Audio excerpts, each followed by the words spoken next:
My father-in-law asked why I wasn't eating dinner when we were visiting them for the first time in a long time on New Year's. He noticed that there was only enough food for 3 people at the table, which was common for us.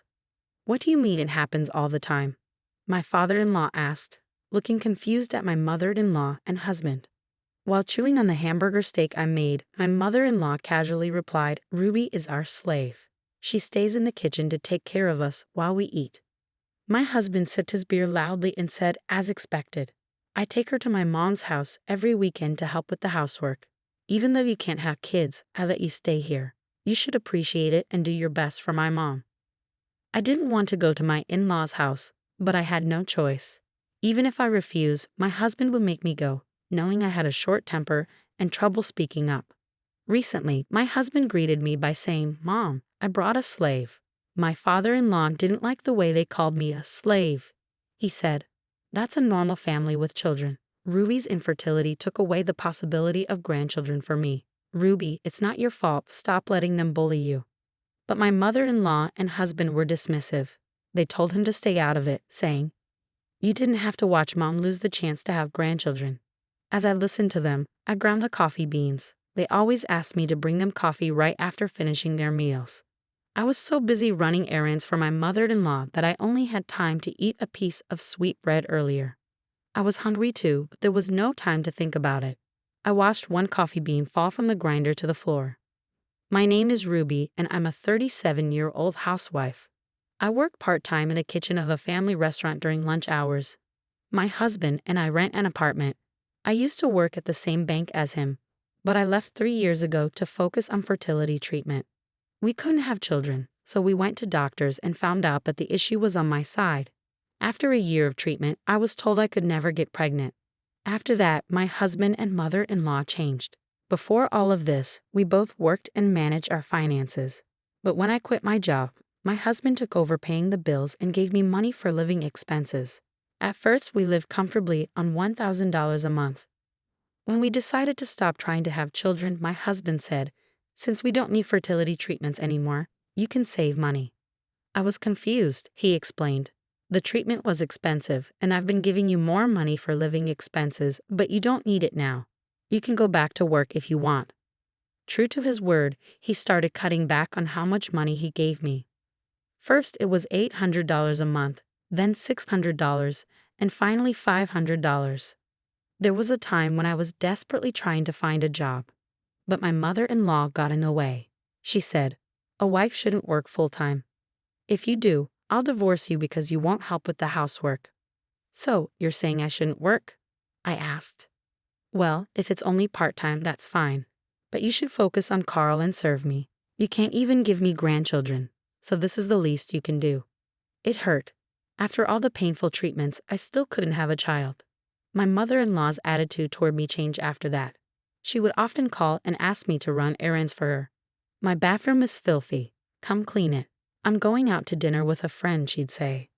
I also worked every weekend at their house, and no matter what I did, she just complained. "Why are you folding laundry like that? You're doing it wrong. Fold the corners together and do it neatly." Once, she even threw the folded laundry on the floor. She seemed to enjoy making me feel bad. One evening after dinner, my father-in-law asked, "I'm going out for a drink. Do you want to come?"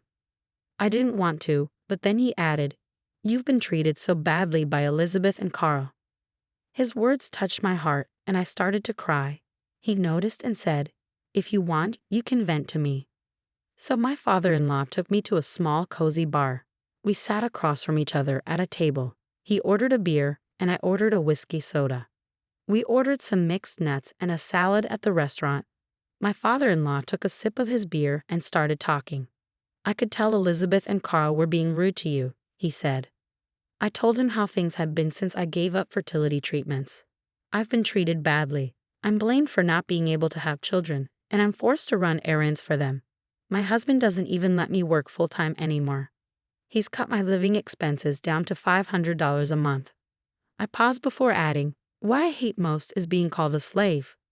My father-in-law nodded. "Elizabeth isn't happy unless she gets her way." "Yeah, I know," I said. "She wasn't like this before, but after having Carl, she became selfish. She yells at me all the time, and I've started to dislike her." Now we just pretend to be a happy family. I felt a bit down. Do you think it's because my husband doesn't want to be with me? I'm just so jealous that you have a place to escape to.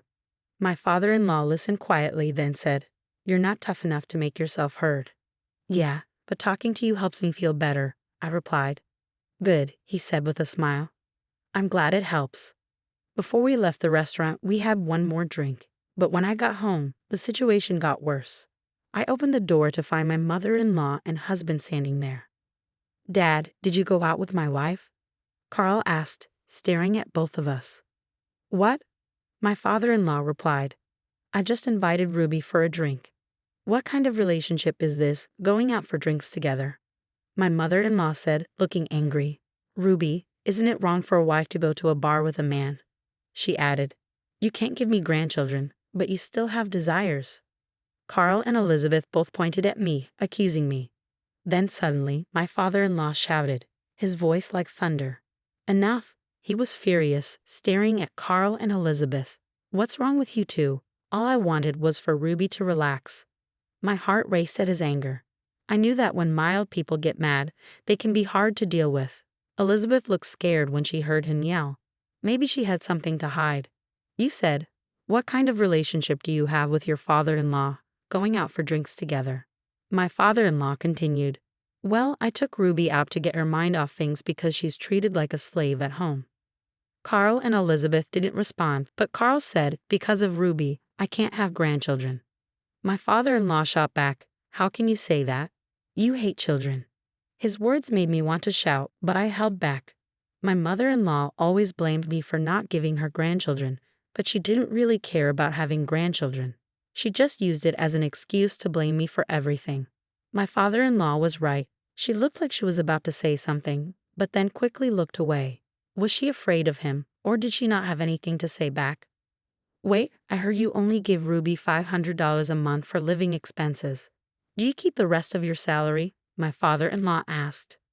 Carl looked away and bit his lip, unable to explain quickly. "I pay for rent and insurance," Carl said, but my father-in-law wasn't convinced. "I don't think that's all of your salary," he said. Carl didn't answer and turned his head, clearly uncomfortable. "I came here to talk about our future. Let's get to it," my father-in-law said, leading us to the living room. "What do you mean, discuss our future?" Carl asked. "Just sit down first. Make some coffee for us and one for Ruby too." "Don't tell her what to do," my father-in-law yelled, making my mother-in-law jump in fear. She quietly nodded and made the coffee. My husband sat next to her, while I sat farther away from the table, feeling uneasy. "I'll be retiring in a few years when my assignment ends. I won't be living with you anymore," my father-in-law said. "What do you mean by that?" Elizabeth and Carl asked at the same time. "I've been pretending to be a couple with Elizabeth for years. I don't need to live here anymore. I'll go wherever I want, and you two can stay here," my father-in-law said. Elizabeth was shocked and stood up. "What? Where will I live?" "Why don't you just get your own place?" my father-in-law asked. "I can't pay rent," Elizabeth said. "Get Carl to help you," my father-in-law said. "He only gives you $500 a month. I'm sure he can help you pay." Carl got nervous and stood up. "We don't have any money. If I help you, I won't be able to pay off Mom's debt." "Debt?" my father-in-law asked, sounding even more horrified. "What do you mean by that?" Elizabeth and Carl didn't answer right away. Carl started to wave his hands, but he was shaking. "I didn't mean what I said," Carl muttered. But my father-in-law demanded, "Explain. What debt?" My mother-in-law started crying, but my father-in-law was still furious. "My mom owes me $50,000, Carl said with a tired look. "I co-signed the loan." Carl started talking, explaining more. "Around the time we stopped fertility treatments, my mom made some investments. She made some money at first, but then the stock market crashed." "You mean she lost money in the stock market and went into debt?" I asked. "Yeah," Carl replied. "She used family money to buy stocks that were supposed to go up, but they didn't. Now I'm paying off the debt with my salary, and my mom works part-time at a supermarket to help pay it back." This was the first time I was hearing about any of this. I didn't know about the stock market or the debt. It seemed like my mother-in-law lost a lot of money, And when I stopped the fertility treatments, she tried to make the money back by investing in stocks. But that didn't work either. I couldn't help but blurt out the first thing that came to my mind. Is this when you and Carl started treating me like a slave? Carl quickly responded, Ruby, what are you saying? Are you blaming me? I told him the slave treatment started around the time I stopped the fertility treatments. I don't think it was because you wanted a grandchild so badly. I think you were just taking out your frustration on me. My mother-in-law didn't say anything, just like I expected. I realized Carl had been using the money he saved from my monthly allowance to pay off his debts. With no more fertility treatments, there was extra money, but instead of giving it to me, he kept it to pay off his mom's debts. Carl looked angry. You idiot, he muttered. Suddenly, my father-in-law exploded. Even if it's family money, it's money I worked for. You put it in stocks without asking me, and then you lost it all. What kind of money are you spending? My father-in-law stormed out of the room, looking angry. It looked like he was going upstairs, so we all followed him. What are you doing? Elizabeth screamed. My father-in-law didn't listen and opened the closet door. The first thing I noticed was a collection of expensive handbags. There were at least 10, and they all looked like luxury items. Ruby, are these bags expensive? My father-in-law asked. Yeah, I said. They cost over $1,000 each. My father-in-law opened a small drawer in the corner of the closet. Inside there was a collection of accessories like rings, necklaces, and earrings. Some of them had diamonds, rubies, and other precious stones. I picked up a ring and looked inside. I saw an engraving that said K18, which meant it was made of 18-karat gold.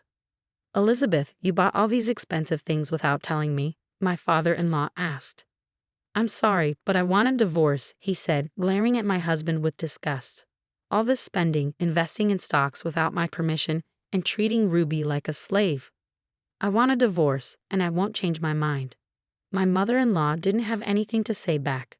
My husband was sitting there, nodding his head and biting his lip. He no longer had the arrogant look he usually had when he treated me badly. The next day, my father-in-law handed me 2 sets of divorce papers. Here, Ruby, if you want to file for divorce too, he said. I looked at my husband, who sighed and looked away from me. I knew I wanted a divorce. But even more, I wanted alimony from them. I spent all night thinking about everything. I realized how much I had suffered and what I wanted to do next. I really wanted to have a child. The fertility treatments were painful, but I kept going. But then I found out I couldn't get pregnant. All those painful tests and treatments were for nothing. No matter how hard I tried, I couldn't have a baby. I tried to hold back tears as I continued my story. Carl told me that since I didn't need fertility treatment anymore, he would cut down on my living expenses. What are you saying? This is all Carl's fault, I said. My father-in-law was shocked, and my mother-in-law stopped talking immediately. My mother-in-law blamed me for not giving her a grandchild and treated me like a servant. Do you know how hard it was for me? I asked.